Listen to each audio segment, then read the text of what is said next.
Even if the format of your podcast is primarily you talking into a microphone for the majority of the show, chances are that you'll probably want to liven things up a bit with a little music running underneath portions of your show, or at the beginning or end of the show, or anywhere else where you think it might be useful or appropriate to use some music to change or enhance the tone of your show. However, music is probably the most commonly potentially legal problem-causing feature of a podcast. You're most likely going to want at least some music in your podcast, even if it's just at the beginning or closing of the show. But the big question is, where do you get this music? First of all, let me be clear on one point. I'm not a lawyer. I'm not anywhere close to being a lawyer. But I do know one rule that will absolutely keep you out of trouble with using music in your podcast. If you didn't create the music yourself and you don't have the creator's permission to use the music, don't use the music. Simply avoiding using other people's work is the best way to prevent yourself from ending up in a legal mess. Now you may be thinking, but I just want to use 10 seconds of my favorite song as the theme song of my podcast.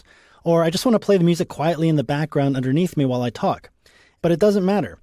If you reproduce and distribute copyrighted material without the express permission of the material's owner, you're setting yourself up for problems. Fortunately, we do have a course by an actual lawyer that does go into detail about the legalities of using music and how to go about requesting permission to use other people's work in your show. So be sure to check out the course Podcasting, Business, and Law for that information, as well as for information on running a podcast as a business and generating income with it. But again, the most basic rule to follow is to not use music you don't own. Now, since you're using GarageBand, you do have some other options. GarageBand is a music creation tool after all, so you can always record your own songs if you know how to play your own instruments.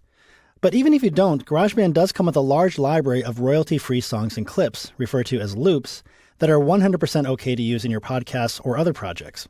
You can find them by opening up the Loops library over here. Now, I go into much more detail about recording your own music and working with loops in my course, GarageBand Essential Training. So be sure to check out that course if you're interested in everything GarageBand can do. But here's a quick rundown on how to browse for and use loops. Notice this pane is divided into two sections. The default view we're looking at right now here is the button view. There's also this column view here as well. I prefer to keep it in the button view, though. Now, in this view, the loops are divided into types of instruments as well as by genres and moods. So, for example, if I wanted to find a guitar loop, I could start by clicking Guitars.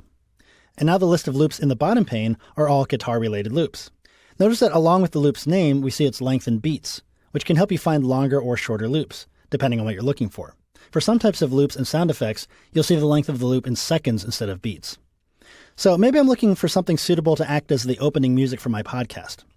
Let's click the Reset button here to clear the guitar selection, and let's try the Jingles category.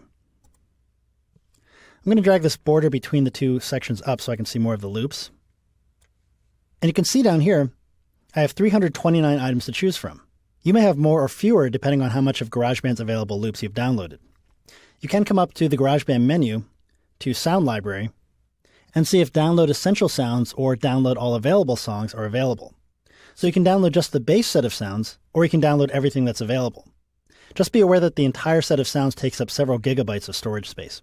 I've already downloaded everything in this case, which is why they're both grayed out. All right, so to check out these loop jingles, I can just click on any one and it will play.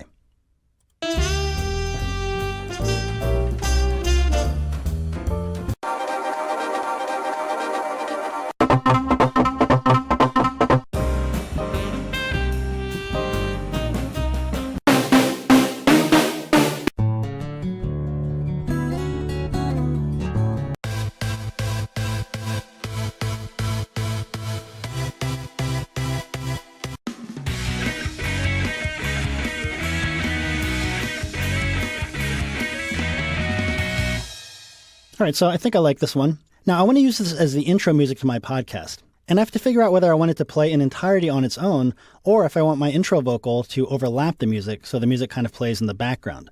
But it's entirely a matter of preference. I think in this case, I'll let it play out in its entirety before the vocal track comes in. And I think I want to try the 15-second version of this, just so I have a slightly longer musical introduction here.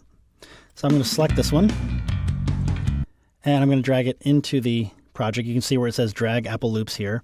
I'm going to drag that in all the way to the left, so it's at the beginning of the timeline. Now I need to bump the entirety of all the other regions over to the right to make room for the music. Now I'm a little cramped for space here, so I'm going to close the loop browser for a moment. I'm going to make sure I can see all the regions, and I'll select them all by dragging a marquee that touches them all. And now I can drag them to the right. Notice we see a guideline at the end, so I can line up the end of the first vocal region with the end of the music clip. Now, because I moved these regions, they no longer line up with the arrangement track that we set up earlier, here where it says intro, courses, and interview, and so on. But that's okay because my podcast episode is already arranged the way I want, so I can just come up to the track menu and choose to hide the arrangement track. All right, let's see how this sounds so far.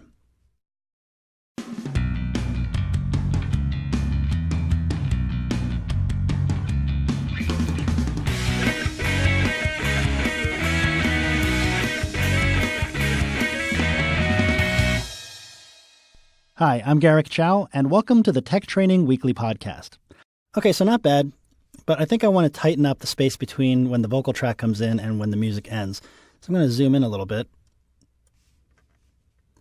so I can see the waveforms a little bit better. Now all these regions are still selected, so I can move them all as one, like that, and maybe I'll just line that up so I start talking pretty much immediately as the music stops playing. Let's see how that sounds.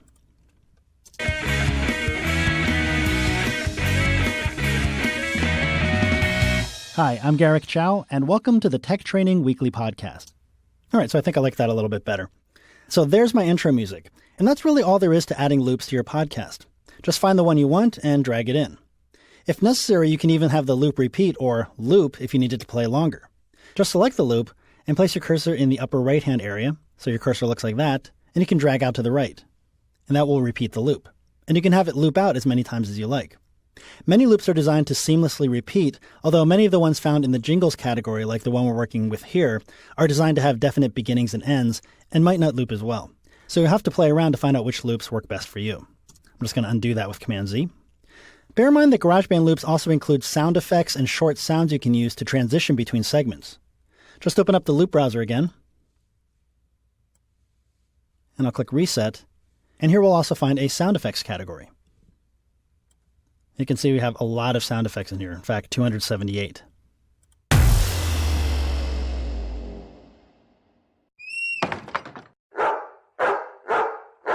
Obviously, not all of these are going to be appropriate for your podcast. Now, you might also want to click Reset again and then type in a search for something like Stinger. And that will reveal a bunch of sounds you can use to accent segment transitions.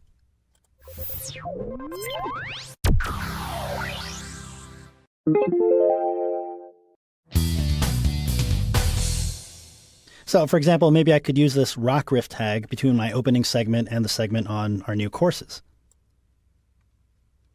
So here's the end of the opening segment. Here's the next segment there. I'm just going to drag that onto that same loop track, maybe right about there. And let's see how that sounds. Producer Todd Howard to find out what goes on behind the scenes in the making of an audio and music course. We have some heavy hitters this week with new videos from both Larry Crane and Bobby Owsinski. So it's all a matter of taste and style, of course, and you do want to be careful not to overdo it with sound effects, but they can add another dimension or mood to your podcast. Let's scroll to the end of the podcast. And I just want to add the same intro music here to the end, but I think this time I want it to overlap with the vocal track.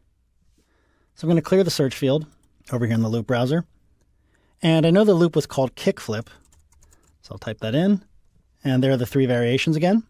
Now this outro section looks to be just a little over 10 seconds long, so let's grab that 15-second version again and line that up with the outro clip. And let's listen. For more information, visit wavemachineLabs.com. And that does it for this week. Be sure to check back next week as we focus the spotlight on our business segment and see what's new in the latest versions of Microsoft's Office suite of applications. Until then, I'm Garrick Chow, wishing you happy learning. Now, I had to pull down the fader here because the music was overpowering the vocal track. And I'll talk a little bit more about that when we start talking about mixing. And that almost timed out perfectly because the music is almost the same length as the vocal. But I think I want it to go on for a little bit longer, so let's delete that loop. And I'm going to drag in the 40-second version. And I think I also want to drag the outro vocal to the right a bit to let the music play on its own for a little while. I'm going to give it a listen to see where I want to place it. For more information, visit wavemachineLabs.com. And that does it for this week. Be sure to check back next week as we focus the spotlight. Okay, I think I want to let the music play at least that far, and then I'll bring in the vocal.